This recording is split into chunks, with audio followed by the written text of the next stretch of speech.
My name is Elise. I'm the middle child, the one who got lost between the golden girl and the baby of the family. The one everyone forgot until they needed something.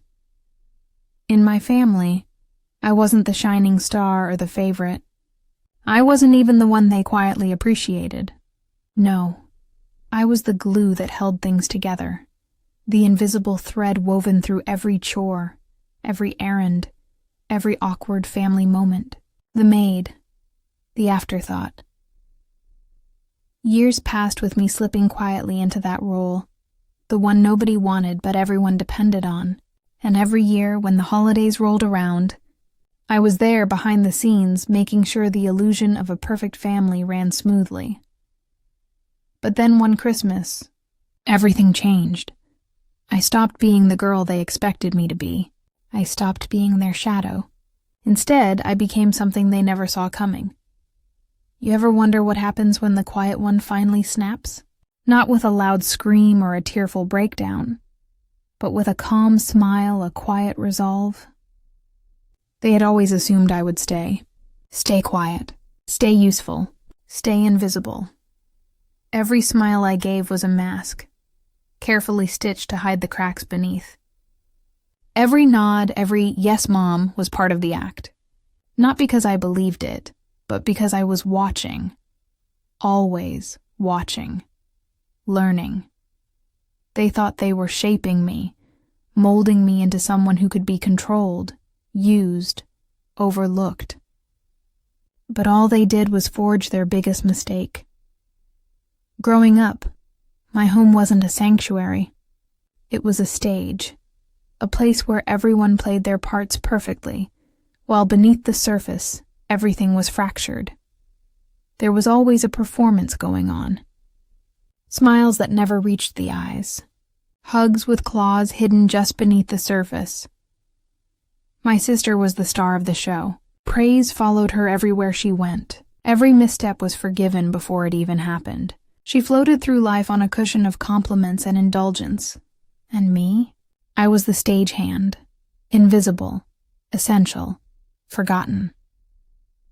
I learned to cook before I was tall enough to reach the stove, to clean up messes no one else wanted to face. I ran errands while silently shouldering the weight of a family that never asked if I was tired. I smiled on cue, said the right things, stayed out of the way. There were no thank yous, no recognition, only demands, more silence, more invisibility. When I asked why everything always fell on me, my mother's answer was cold, sharp, and final. You should be grateful we let you stay. Like I was a guest in my own home. Not a daughter. Not a sister. Just an obligation tolerated at best. My father never stood up for me. He hid behind his newspaper and his whiskey, pretending he didn't hear the dismissal in their voices, pretending he didn't see my shrinking presence. That silence taught me something vital. How to disappear without leaving a trace. I stopped trying to earn their approval. I stopped hoping for kindness. Instead, I watched.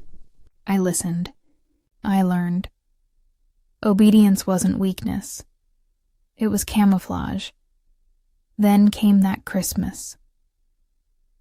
My mother appeared in the kitchen doorway, arms crossed, lips curling into that smirk she always wore when she was about to ruin something important to me.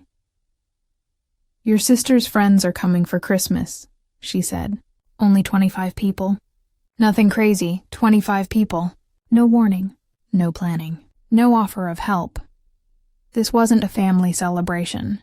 It was a performance, and I was expected to be the staff, the invisible force behind the scene. No one asked if I wanted to help. No one cared if I was tired. They assumed I would obey. But that year, something inside me had already shifted.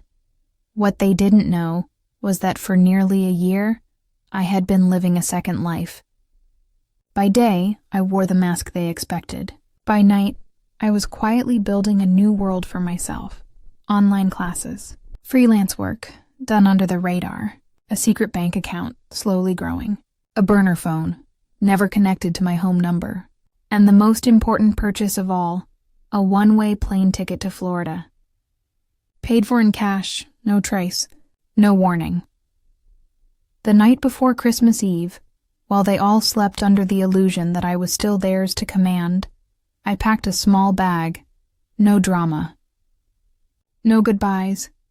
I closed the door quietly behind me, took a cab to the airport. By the time the sun rose, I was watching the city shrink below the clouds. For the first time in years, I felt light. Like finally exhaling after holding my breath for too long. That morning, while they waited for breakfast that would never be served, I was barefoot on a balcony in Florida, sipping coffee and watching the waves crash against the shore. Their voicemails flooded in. Confused questions, frustrated demands, angry accusations. I didn't respond. I didn't explain. Instead, I sent one letter. To every single guest invited to their grand holiday party. Polite, clean, brutal in its honesty. I regret that the holiday gathering did not go as expected. Unfortunately, I was informed of the plans too late and am no longer in a position to serve in my parents' household. I've chosen to pursue independence. I wish you all a peaceful new year. No screams, no blame, just the truth. While they scrambled to explain the chaos, I started filing legal forms, changed my legal residence, closed every joint account, filed to have my name updated. A quiet but powerful shift. Cut every string that had kept me tied to them. And I didn't stop there. I started therapy. I faced my scars, not just surviving, but building something new from the ashes. Weeks later, I returned. Not for closure, but to collect my things. The house felt colder than I remembered. Smaller, more suffocating. My mother barely looked at me. My father stared at his newspaper like the ink could save him. My sister had nothing to say. For once, silence was her only response. "You embarrassed us," she muttered. I smiled, calm, unshaken. "Good," I said. That was the point. My mother tried to regain control. "We were just trying to teach you responsibility," she said. I looked her in the eyes, the same eyes that had watched me break for years. "No," I said. "You were teaching me servitude." And I left, again. This time not as their daughter, but as someone they could no longer command. Now my holidays are quiet. Sometimes alone, sometimes with friends who laugh without judgment. People who see me as I am. Not what I can do for them.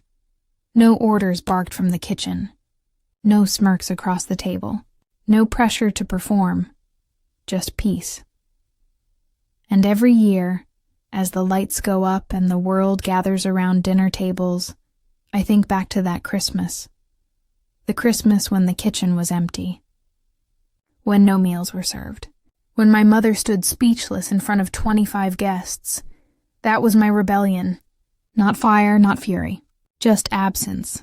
They raised me to be invisible, but I disappeared on my own terms.